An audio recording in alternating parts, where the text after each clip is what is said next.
All right. I don't think this one will go way off the rails like the last one. So keep it under 20 minutes. I want to keep this one under 10. I think I will. Though it's a good topic, I think. One of the questions I wanted to ask people, I think it would be a cool interview question, is like, what is the most important thing you do every day physically? Like, what's the most important thing? And this could, different for anybody. Just talking to somebody today, they have not been working out regularly in a long time, and it can just be easy to fall into those habits. And they have not worked out in a while. But anyway, they've just been prioritizing other things and focus on other things, and you just habituate other things. This is not to make an excuse. It's just kind of how the ball gets rolling. Because the option to work out is always there. But they worked out today. They asked for a workout, sent them a workout, shared what we had done at CrossFit Mafia. We did a workout that CrossFit actually released during COVID. They put out a series of workouts called Support Your Local Box to support the affiliates that were shut down during COVID as a fundraiser. And the third workout was, we did it yesterday, 50 double dumbbell deadlifts, 50 sit-ups, 50 on-weighted box step-ups, and then 50 single-arm thrusters. It's a nice little workout. I gave it a run with some heavier dumbbells, and it smashed me. The thrusters smashed me, but it was nice. I enjoyed it. Been doing a lot more squatting lately. But anyway, this person I was chatting to basically said, I forgot how much I missed fitness. And that's just cool. It's a cool feeling. And it is. It feels so good to move. I can't get over that. Most important thing that you do every day to move every day. What was the most important thing you do physically every day for yourself? Could be a lot of different things in there. But onwards and upwards. One of the things that I was having a chat with, got to visit the old stomping grounds recently. So I had a nice walk with the dogs. Got to walk with my mom. And we always have like good little chats, just touch base on things. She's a pretty real and honest person with me. I have this collection of emails from her of my competing days when she would watch me do an event, or she would, watch when they used to do the regional events for the games qualifiers. So they would run these in-person events across weekends, in different regions of the country and the world. And, your region wouldn't always go first. So I was in the Northeast region, and sometimes like European region would go a weekend before us. And my mom would watch them, and she'd send me an email. She'd be like, hey, these guys all look really good at handstand push-ups. You need to get better at handstand push-ups. She'd send me stuff like that. Or she'd see a video I post on Instagram, and she'd say, hey, buddy, she would say, hey, look, that's how I knew like I was about to, not bad news. I was about to get about to get a little integrity check. She'd say, hey, buddy, your burpees need to be faster. The hey, buddy was like the signifier. Anyway, we had a really nice chat, and we were talking about things like self-pity and problems we just might deal with on a day-to-day basis, kind of looking for hope and taking the next step forward, all that kind of stuff. And this was cool in retrospect of the Uber ride I had, and I talked about in a previous podcast with the fellow who had been diagnosed with this rare autoimmune disease that significantly affected his lungs, essentially deteriorates the ability of his lungs to function. He has, COPD, so essentially that restricts his lungs, restricts his ability to breathe, and just slowly gets worse over time. And there's lifestyle mitigating factors, and there's some other pharmaceutical, medical mitigating factors he can use. But this fellow, he's kind of, if he wants it, he's kind of on track for a lung transplant. Is probably the, I don't want to say the best, because as he and I had talked about it, he didn't seem like it was the best option. But that is kind of one of the roads you can head down, or he was headed down if he wanted to head there. He would be eligible. He'd be a candidate for one. And one of the things that I thought was so interesting about my discussion with him, and I talked about this in the previous podcast, was, I'm sure he has his bad days, his ups and downs, but, not only is he, fallen to the short list of lung transplant candidates, but he's one of those candidates who I think could really easily sign himself up for a whole shitload of self-pity. And I asked him, I said, hey, I'm sure you have your good days and your bad days, but, you seem like you have a really positive outlook, constructive outlook on things, good head on your shoulders. You seem level-headed and calm about it. And, he touched on a little bit this concept of one, he's talked to other people in a similar situation to his, and they become so obsessed with their diagnosis. The diagnosis becomes the biggest part of their life. And not that you shouldn't take these things take these things seriously and pay attention to them. And they're going to change your life significantly. But the point he made, and I really like this, and it leads in today's chat, and it's worth reiterating because it hit me powerfully, and I think it was good advice for the world, is, one, he said, I'm so much more than just this one diagnosis. He said that. And I thought that was really cool. And he was, he was a really interesting guy. He had, from what I got to talk to him, interesting background. He was wonderful to talk to. So far it's like engaging personality. He had cool tattoos on his arms. I'm always enamored by that because I'll probably never have one. So I think that's cool. He has a daughter, so he's a father. He's married, he's a husband. He's an Uber driver, and pretty fantastic one if you ask me. So, there's this, but he has this one autoimmune disease. So it's like, but that's one thing. There's so much in his life that made him, multifaceted and interesting, and beautiful and awesome. At least in the interaction I had with him. That's the part I got from him. I did not get the part from him of, somebody who's sick, and if I was to describe him to somebody else, those would not be the things I would lead with. And I think that is so interesting because how we view ourselves in that situation is really powerful.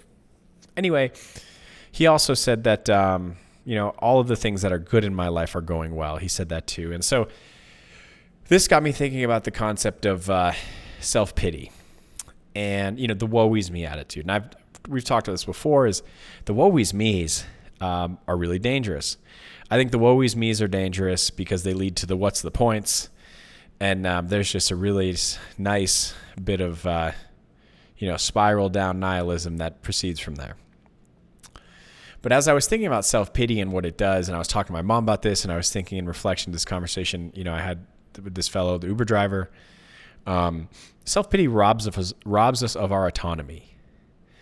And I wouldn't, I might even go a little further and say like self-pity, this concept that, all of these things happen to me. Not only does it rob us of our autonomy, but self-pity is an act of me freely giving up my autonomy. It's almost even worse than it's stealing me of my autonomy, right? This is me sitting there, and I think this is what's really deceptive. You don't even know what's going on. When you have these these consistent and constant bouts of self-pity for whatever reason, this is you letting go. This is you giving up the next best decision, or I think maybe the choice to look inward. Now, I thought about this a lot as I was on my walk with my mom, and I thought someone might raise the criticism of say like, hey, there are some really, truly horrible things that happen to people. And I think it's totally normal. And so, and in some cases, I'm not only talking about that, but I do think this could be applied in that situation. I'm not an expert there. I've had a pretty wonderful and awesome life that I'm grateful for. So maybe I'm talking a little out of my depth. I can accept that. So if you feel that way, like I'm out of my depth, then just apply this to the normal everyday bullshit that gets you heated or annoyed or frustrated. We'll just keep it to that realm. We don't have to go to the tragic. But I still think it could be applied there. But anyway, when I think about this self-pity and, giving up your own autonomy, you're kind of doing so willingly because you're basically saying like, hey, all of these things happen to me. Woe is me. Why does this always happen to me? Why does it have to be me? Why does so-and-so have it better? The things you're focused on, none of those allow you to ever stop and say, okay, well, there is all this shit going on that I don't like or I feel affects me negatively, but what could I do better?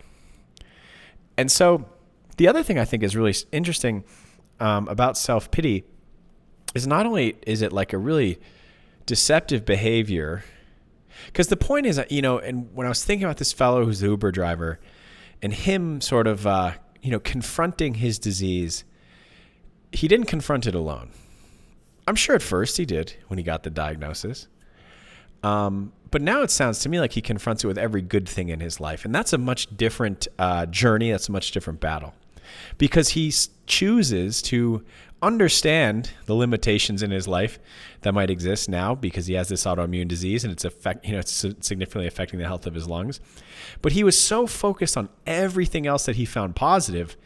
I think his journey and his battle, we talked about the concept of struggling well, will be so much better than if he just sat there and said, woe is me, why did this have to happen to me?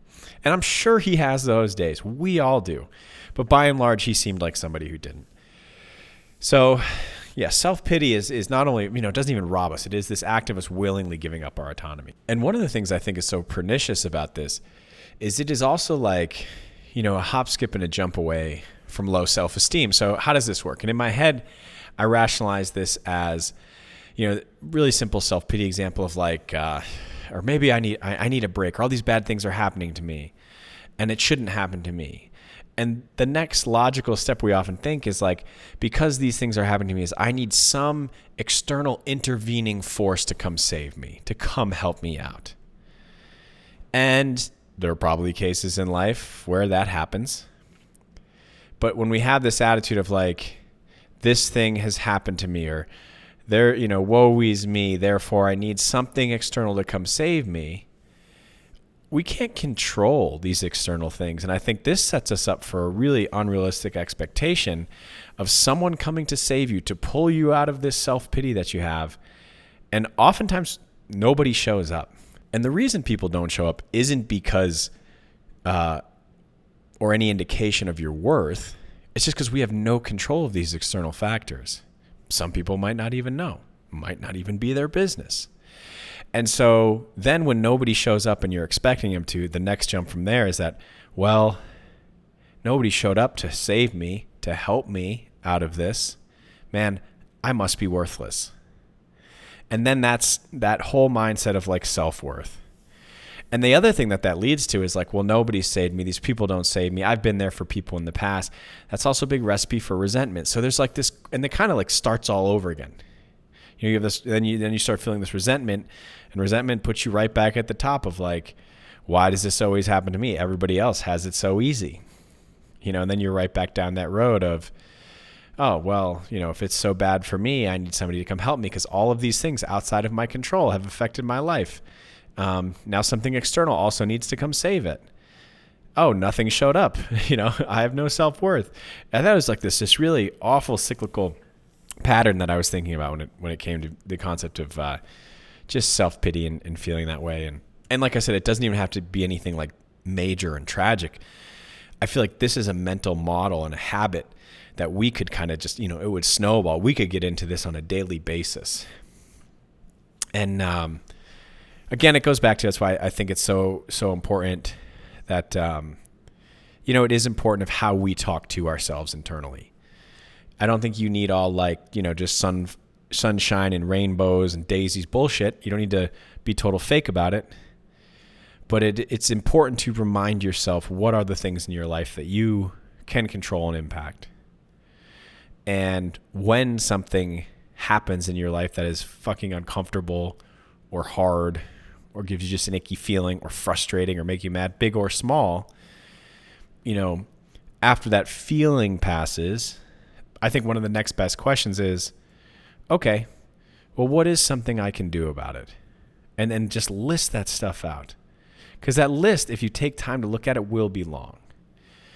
You can't control somebody else, but you certainly can control, how you eventually react to what they did or what happened. So that's what I was thinking about, the self-pity piece. That's where we're at.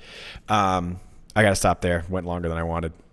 So hope it got to a point.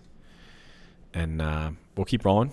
More tomorrow. Lining up for a good Friday fitness file. So appreciate you and talk to you later.